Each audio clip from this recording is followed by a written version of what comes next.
एक बार की बात है, एक आश्रम में 3 शिष्य रहते थे। तीनों ने अत्यंत मेहनत से अपनी शिक्षा संपूर्ण की। तत्पश्चात तीनों शिष्य गुरुदेव के पास गए और बोले, गुरुदेव, अब हमारी शिक्षा संपूर्ण हो गई है, अब गुरु दक्षिणा देने का वक्त आ गया है। गुरुदेव मुस्कुराए और बोले, यदि तुम लोग मुझे गुरु दक्षिणा देना ही चाहते हो तो कल मुझे एक थैला सूखे पत्ते लाकर दे दो। तीनों शिष्य मंद मुस्कुराए और उन्होंने सोचा कि सूखी पत्तियां लाना कौन सी बड़ी बात है। अगले सुबह तीनों शिष्य पास ही के जंगल में दक्षिणा हेतु सूखे पत्ते एकत्रित करने के लिए गए।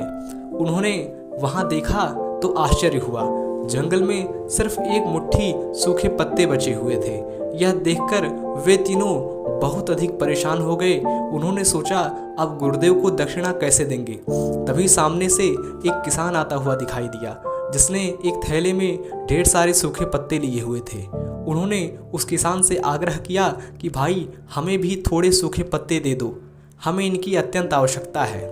किसान ने कहा, यह सूखे पत्ते मैं अपने जीवन यापन तथा घर का भोजन पकाने के लिए ले जा रहा हूँ, मैं यह आपको नहीं दे सकता। परंतु हाँ, पास के ही गांव में सेठ जी रहते हैं, उनके पास सूखे पत्तों से दोने बनाने का कारखाना है, शायद वह आपको सूखे पत्ते दे सकें। वे तीनों सेठ जी के पास गए और उनसे सूखे पत्ते देने के लिए आग्रह किया। परंतु सेठ जी ने कहा कि मैं आपको सूखे पत्ते नहीं दे सकता, क्योंकि इनकी मुझे आपसे अधिक आवश्यकता है। मैं इन सूखे पत्तों से अपना कारोबार चलाता हूँ, मुझे क्षमा करें। वे तीनों शिष्य अत्यंत परेशान हो गए। उन्होंने बहुत लोगों से पूछा। पता चला कि पास में ही एक बूढ़ी दादी रहती हैं। वे सूखे पत्ते एकत्रित करती हैं, हो सकता है उनके पास से मिल जाए।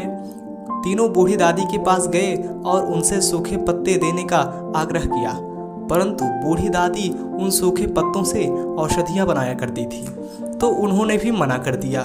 अब तीनों छात्र निराश होकर आश्रम लौट आए और दुखी मन से गुरुदेव को सारी बात बताई कि वे उनकी दक्षिणा लाने में असफल रहे। तब गुरुदेव ने कहा, मेरे बच्चों, मुझे दक्षिणा की अभिलाषा नहीं है। मैं तो तुम्हें बताना चाहता था कि इस दुनिया में किसी भी चीज़ को छोटा नहीं समझना चाहिए। छोटी से छोटी चीज़ का भी अपना महत्व होता है, अपना मूल्य होता है। आज शिष्यों को पता चल गया था कि जिन चीज़ों को हम बहुत छोटा समझते हैं, वास्तव में उनका भी अपना एक स्थान होता है। कहानी सुनने के लिए आपका बहुत बहुत धन्यवाद।